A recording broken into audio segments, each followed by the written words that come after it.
kuropafadza,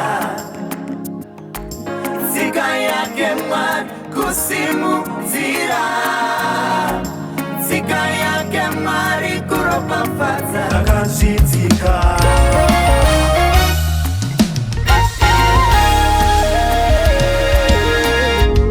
Zvinonzi nevanhu zvinosekesa,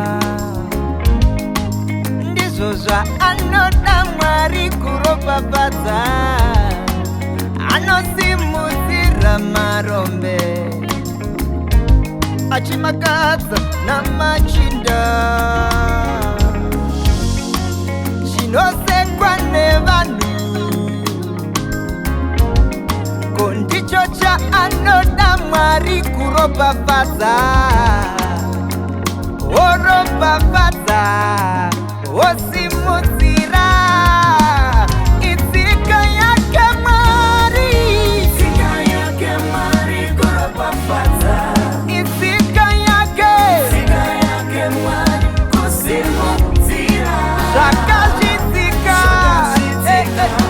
Zvinosekwa nevanhu ndizvo zvaanoda Mwari, itsika yake Mwari kuropafadza, itsika yake kusimudzira, zvakazvidzika. Zvinosekwa nevanhu ndizvo zvaanoda Mwari, zvikasashamisa hasi Mwari, zvaMwari zvinoshamisa. Mukugwaira kweziso zvinoshanduka, ndozvaari. Zvikasashamisa hasi Mwari, zvaMwari zvinoshamisa. Mukugwaira kweziso zvinoshanduka, ndozvaari.